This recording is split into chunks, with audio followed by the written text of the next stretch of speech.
Graduates, faculty, class marshals, President Faust, Dean Karana, honored guests, parents, confused tourists, friends, bored siblings, and other family members. Thank you so much for having me here today. And congratulations to all of you, particularly the class of 2016. And congratulations to the parents. Parents, today's a big day for you too. You've significantly lowered your chances of your kids moving back home. It could still happen though, so don't get cocky, okay? Don't turn that room into a home gym yet.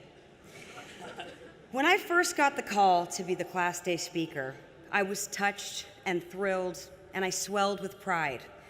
Of course, that call came in 2011, and they only called me because they needed me to forward the request to Amy Poehler. But this year, when I got the call, I had the same reaction I had when I was accepted to Harvard.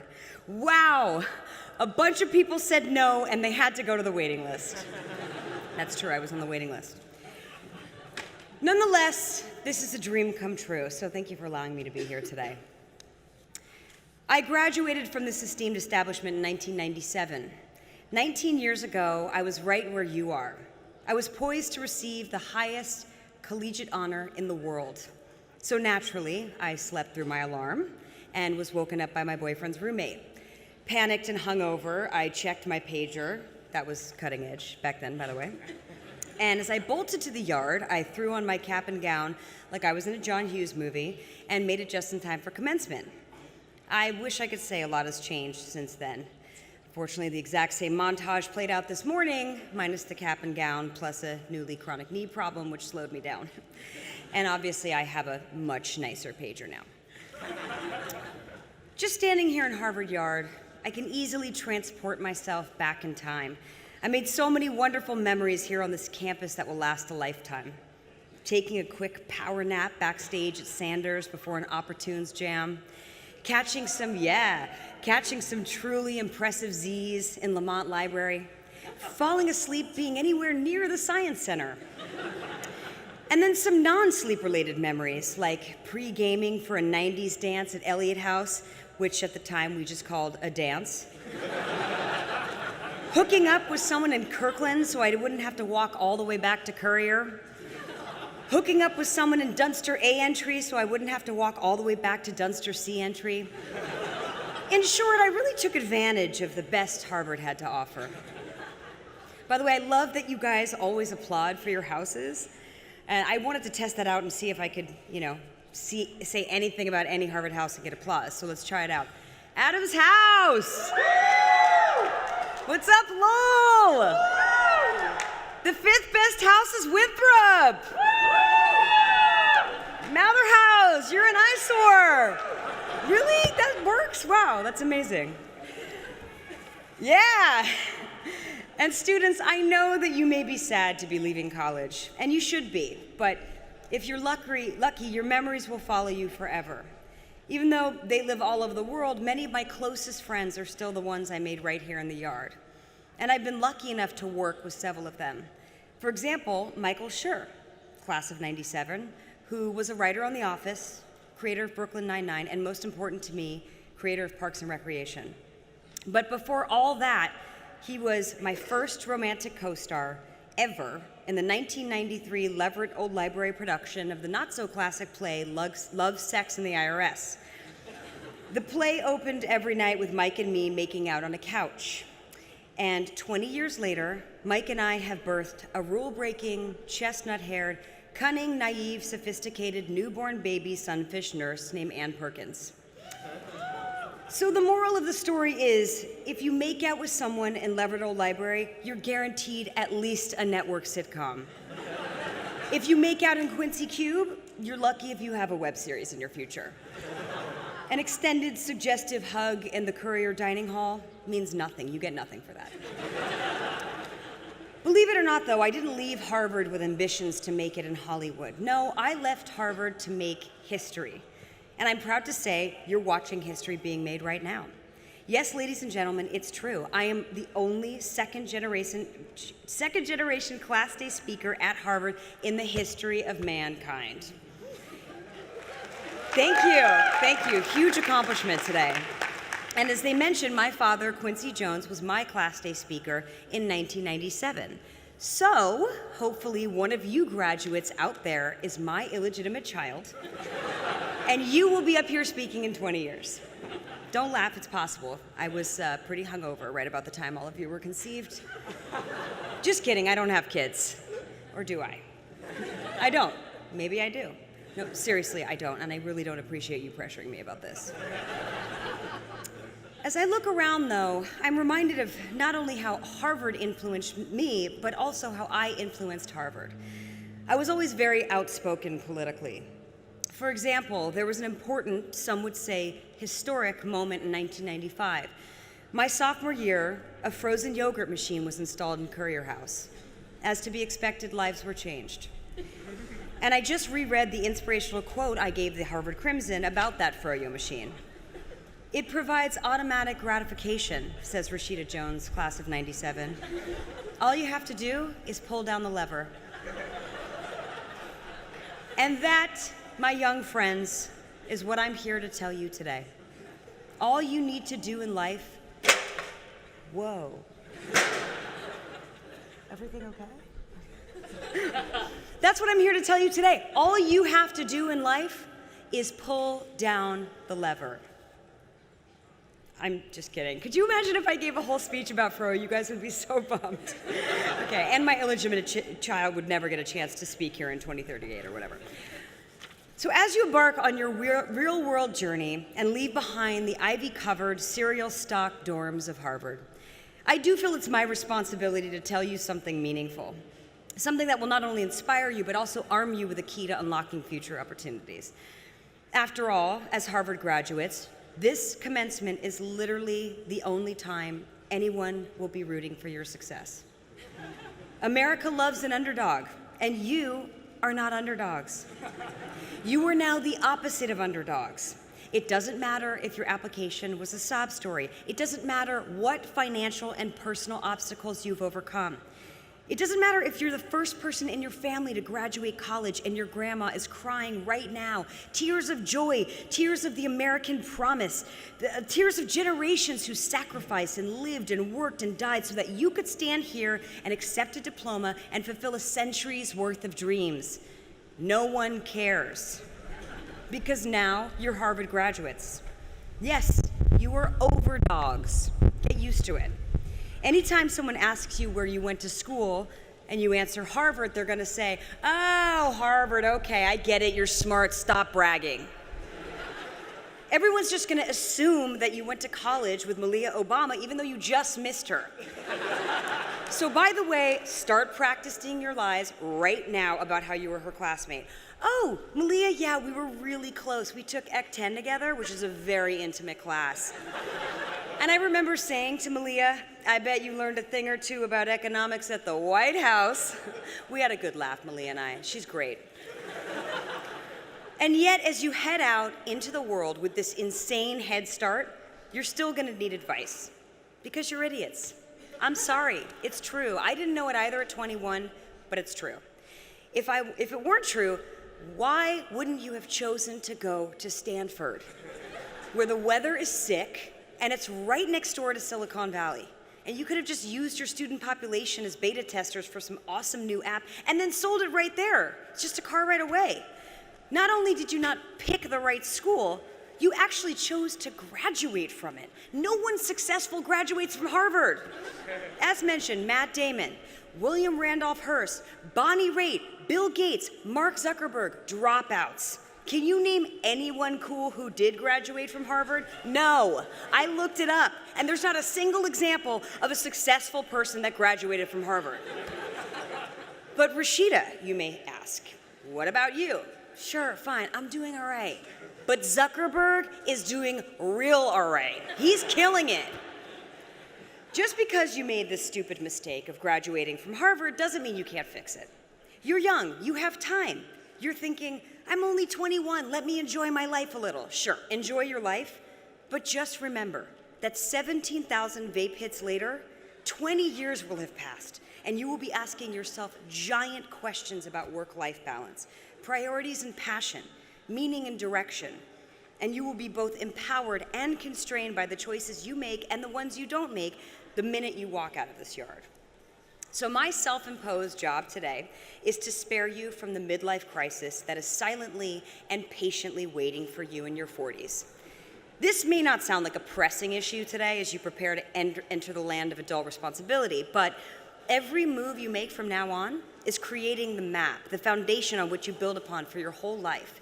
It's crucial that you start thinking about how you're going to avoid getting your first tattoo at 45. So before you glaze over, I'd like to offer 3 simple pieces of advice. 1, don't count on the system. 2, protect your instinct to care. And 3, choose love. 1, don't count on the system. You're here, you did it, you're graduating from Harvard. After 4 years of determination and studying your nuts off, you finally crossed the finish line. You got here because you're a rule follower, and that's great. You trusted in the system, and the system rewarded you. You did all the right things. You were the star of your high school. You got the grades. You were in all the extracurricular activities. You charmed the teachers, and you duped the Harvard admissions team by greatly exaggerating how much you learned on your 3-day volunteer trip to Haiti. I know this because I'm just like you. I told my parents when I was 4 that I wanted to go to Harvard. I recognized that on the path to getting there were concrete linear steps to be executed, and I loved the inherent structure in that. I respected authority. I trusted in the system. I really liked those walk and don't walk signs.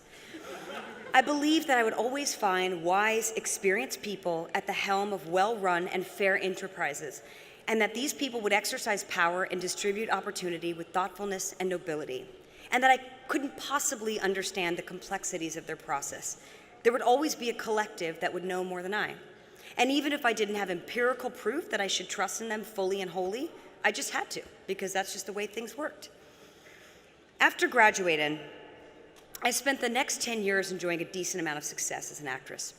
I could support myself, which, in an overcrowded, unmeritocratic system like Hollywood, is a big accomplishment. Fast forward to 2007, where I found myself in a bit of a rut. I'd just come off a great year-long stint guest starring on The Office, my biggest break to date. But once again, I was back to pounding the pavement, auditioning for movies and TV. And with the threat of an upcoming writer's strike, there wasn't a ton of production, so there wasn't a ton of auditions. And the stuff I was going in on for was the wife, the sassy best friend, the girlfriend, you know, your run-of-the-mill, 2-dimensional supporting female parts. As the dry spell continued, I found myself increasingly demoralized and frustrated. I had always wanted to write, but felt too daunted by the task. And being surrounded by talented professional writer friends didn't really help. It felt silly to start down a new path in my 30s. But I channeled my frustrated, unemployed energy, and with my best friend, Will McCormick, we sat down every day for 6 months until we had completed a movie script. It was called Celeste and Jesse Forever, and we sold it in a bidding war to Fox Atomic, which is a subsidiary of Fox. They wanted to make the movie for $16 million. We did it. It was the greatest accomplishment of my life. I circumvented the system. And then the system changed. A month later, Fox Atomic folded, and then began a 2-year journey of watching my script go down with the whole business of major studios making smaller films, the ones that are neither big budget franchise nor tiny independents. We sold our script again to another company, and they folded 6 months later. We sold it to another company, they folded. Then yet another film financing company who wanted to make it folded. We were shutting down companies all over town. Finally, we realized that with the old system crumbling, we had to find another way. We now had a very short window that was slowly closing. If I couldn't find financing and start filming in a month, I would lose my actors, my crew, my director, and probably my mind. I had called in every favor from everyone I knew. I had put everything on the line. So we said, screw it, let's just make this movie however we can. We got lucky and found an investor, thank you Forever Lee Nelson, and made the movie for $840,000. Now, that might sound like a lot of money. I mean, $840,000 is almost a year of Harvard tuition. But in the film business, it's peanuts. We sold the film at Sundance, had some pretty nice reviews, and got an Independent Spirit Award nomination for writing. Launching my writing and producing career felt like a milestone, but more importantly, I overcame my own compulsion to work within the system. Even after 40 years, I have a hard time accepting that the people in charge are not always the most competent. Now I'm a realist. I work for myself. If I hit a wall, I look for ways outside the system to get things done. The hard fact is this: the real world doesn't reward rule followers the way the educational world does. And the real world is not always merit-based. The institutions and organizations we yield to and trust in to support our success, whether they be employers or government, are flawed. They have objectives that will most likely conflict with our own. I'm not suggesting you should act on your own self-interest, but be on guard, be agnostic. Don't just follow the rules and assume everything works out because it's happened that way in the past. Just because they've been doing it a long time does not mean it's right. In fact, historical precedents and traditions are often brimming with injustice and racism and sexism. Yes, hasty pudding theatricals, I'm talking to you. I think it's time to break tradition and let girls in your show, right? It's time. Speaking of change at Harvard, there's been a lot of wonderful advances even since the time I graduated. Back then, Harvard had not even had a woman as president, and a Black Jewish female class day speaker is with you today, so that's a little more history. I also understand that the final clubs are now facing pressure to admit women, including the notorious Porcellian Club. The rumor we always heard was that the Porcellian would give $1 million to any alumnus who wasn't already a millionaire by age 40. That's awesome if it's true. So if they start admitting women, let's see, what's 79% of a million? Anybody know? No? Okay. But back to you. In addition to other benefits, unlearning your rule-following instincts will allow you to get to know yourself in a real way. For the last 4 years, your identity has been wrapped up in this institution. And look how proud you made the people around you. But what about you? Outside of what's expected from you, what path do you really want to take in life? What are you prepared to tolerate to realize that path? Or are you waiting for someone else to define that path for you? As a fellow rule follower, I can also tell you that it's very painful when the things you believe in start to show their cracks and their imperfections. No job or employer or mentor will ever be the answer you want them to be. I spent my younger years hoping and praying that someone would give me a break, that someone more successful and knowledgeable than I would show me the way and save me from making mistakes. But everyone is dealing with their own flaws and egos. Don't get me wrong, I've been lucky enough to work with some tremendously talented, humble, and hardworking people, but none of them has had the answer for me. Here's the simple truth. You are the only one who could create the life you want, and you may have to break some rules to do that. Now, I'm not suggesting that you drop out of society, liquidate your bar mitzvah money, and take up kite surfing in Kauai. I mean, do that if you want, because it sounds kind of awesome. I'm only saying this. You're the only one who can create a system that's going to work for you, and that needs to start right now. Number 2, protect your instinct to care. Now I'm going to speak for 85 minutes about your instincts. I'm just kidding. This is going to be short. I'm not going to tell you to be the best or dream big or get rich because A, it's not the 80s, and B, I'm a little bit bored with the American dream of wanting to be rich or being rich and gloating about it publicly, even on a campaign trail. Seriously, what is going on? It's officially embarrassing.